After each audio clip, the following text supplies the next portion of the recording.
السلام علیکم۔ جب بادشاہ تنہا ہوتا تھا تو اپنی جوان بیٹی کے لیے ایک خوبصورت نوجوان کے بارے میں سوچتا تھا کہ ان کے ساتھ اپنی بیٹی کی شادی کر لے۔ ایک رات وہ اس کے بارے میں سوچ رہا تھا۔ اس نے آدھی رات کو وزیر کو بلایا اور اس کو کہا، شہر جاؤ، اگر آپ کو ایک نوجوان مل جائے جو آدھی رات کو جاگ گیا ہو اور دعا کے ساتھ اللہ کے حضور کھڑا ہو تو اسے یہاں لاؤ۔ اس رات ایک چور چوری کرنے کی نیت سے نکلا اور دیکھا کہ مسجد کا دروازہ بند ہے۔ چنانچہ وہ کسی قیمتی چیز کی تلاش میں مسجد گیا۔ ڈاکو مسجد کے دروازے پر دستک دینے لگا، پردے اور کھڑکیوں کو ایک ساتھ کھینچتا رہا، یہاں تک کہ اس نے دروازے پر دستک کی آواز سنی۔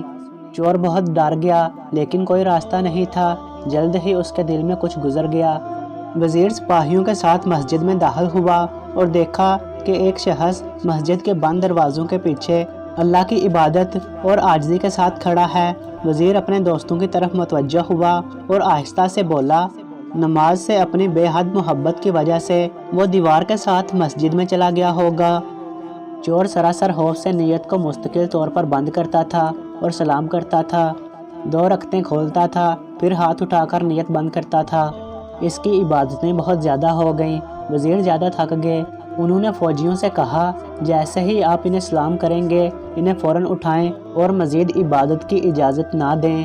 وزیر نے بادشاہ کو اس نوجوان کی عبادتیں، تمام کہانی کی وضاحت کی۔ بادشاہ نے وزیر کی باتیں سن کر نوجوان کو گلے لگایا اور ہنستے ہوئے کہا، ہو سکتا ہے آپ وہی ہوں جس کے بارے میں ایک لمبے عرصے سے سوچ رہا ہوں۔ شاید آپ میرے خوابوں کی ترجمانی کر رہے ہو۔ میں آپ جیسے ایماندار نوجوان کی تلاش کر رہا ہوں کہ وہ میری پیاری بیٹی سے شادی کرے اور میری موت کے بعد تخت پر قائم رہے۔ وہ نوجوان خاموش کھڑا رہا۔ جو اس نے سنا اس پر یقین نہیں کر سکا۔ اس نے شرمندگی سے اپنے آپ کو شرماتے ہوئے سر ہلایا۔ ضمیر کے صحرا میں صرف یہ چیخ سنی، پروردگار، تو نے مجھے ایسی عبادت پر بادشاہ اور شوہر بنایا جو میں نے لوگوں کے خوف سے کی، تو ایسی عبادت پر آپ کیا مقام دیں گے جو آپ کے خوف سے کی جائے۔